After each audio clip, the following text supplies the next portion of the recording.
Selamat berjumpa kembali dengan saya, Aries Resdian. Kali ini saya akan membahas mengenai materi IMPUS. Pada materi IMPUS, saya tampilkan di sini beberapa gambar kegiatan olahraga, di antaranya yaitu petinju dan juga lompat tinggi, di mana seorang petinju menggunakan sarung tinju dan juga pelompat tinggi ketika dia terjatuh setelah melompat maka ada matras di bawahnya. Tentu saya tampilkan gambar ini berkaitan erat dengan materi infus yang ingin saya sampaikan. Untuk lebih memahaminya, apa sih yang dimaksud dengan infus? Infus secara umum yaitu perkalian antara gaya dengan perubahan waktu. Pada materi sebelumnya, yaitu tentang momentum, pada persamaan gaya, di mana gaya sama dengan massa dikali percepatan. Percepatan adalah perubahan kecepatan terhadap waktu. Maka dapat ditulis bahwa momentum sama dengan perkalian antara gaya dikali dengan waktu. Atau rumus dari perubahan momentum sama dengan gaya dikali perubahan waktu. Nah, rumus perubahan momentum, kalau kita perhatikan, F dikali dengan delta T sama dengan persamaan infus.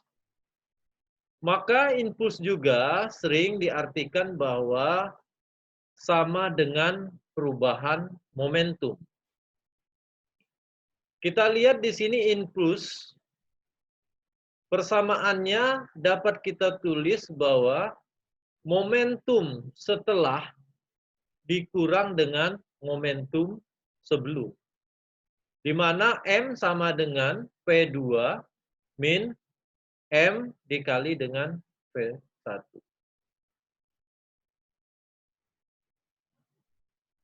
Untuk lebih jelasnya mengenai infus, perhatikan pada gambar pada permainan bisbol.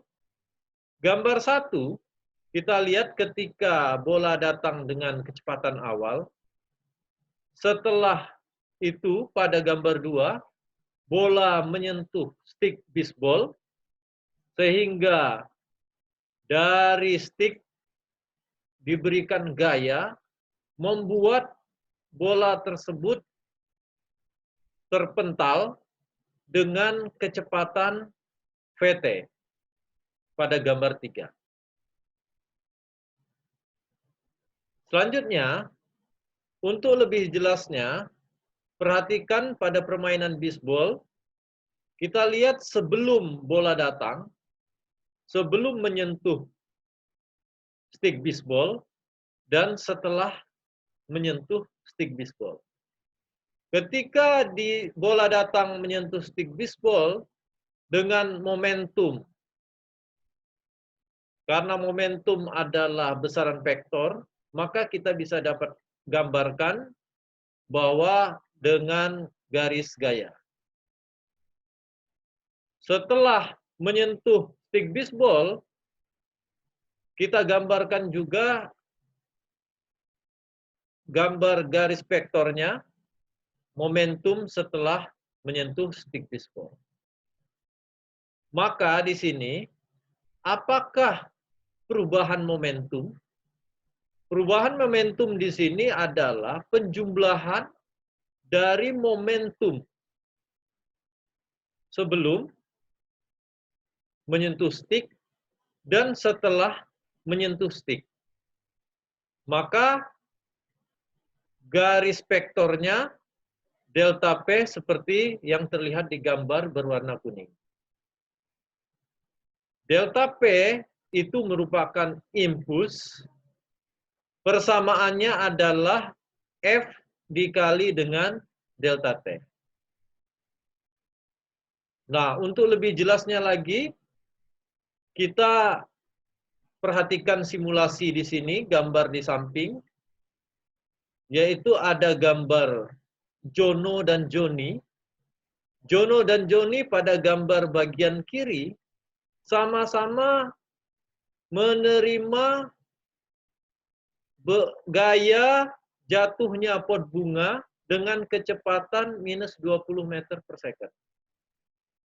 Jono setelah menyentuh kepalanya, pas bunga langsung kembali lagi ke atas dengan kecepatan yang sama. Sedangkan Joni, pas bunga ketika menyentuh kepalanya, pas bunga menempel di kepalanya. Siapakah yang mengalami dampak paling parah? Anggap bahwa perubahan waktunya sama dalam kedua kasus tersebut.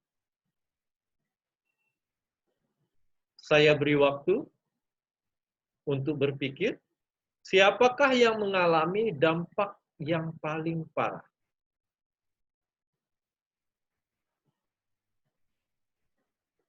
Kalau kita perhatikan, kita gambar garis vektornya, maka di sini momentum setelah dijatuhkannya pot bunga pada Jono sama dengan setelah menyentuh kepala Jono. Momentum sebelum besarnya sama dengan momentum setelah. Bisa kita lihat dari kecepatannya. Sedangkan kalau berdasarkan persamaan tadi, berdasarkan garis gaya, vektor, maka kita bisa buat besarnya perubahan momentum adalah penjumlahan P0 dan PT. Pada Joni, kita lihat momentum awal dan momentum akhir hanya berupa titik. Kalau kita gambarkan garis vektornya, maka perubahan momentumnya terlihat jelas bahwa Jono lebih besar garis momentum.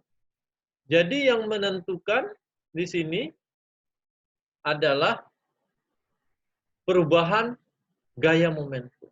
Maka dapat kita simpulkan bahwa Jono mengalami dampak yang paling parah. Prinsip kerja impuls digunakan di dunia olahraga, contohnya pada penggunaan matras, pada cabang atletik, dan olahraga bela diri. Penggunaan sarung tinju, dan lain-lain.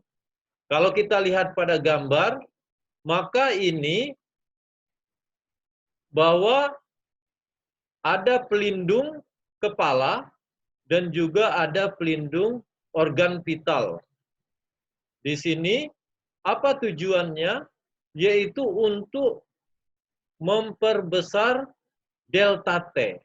Sehingga cedera yang dialami semakin kecil. Itu yang dapat saya jelaskan. Semoga dapat bermanfaat. Saya ucapkan terima kasih.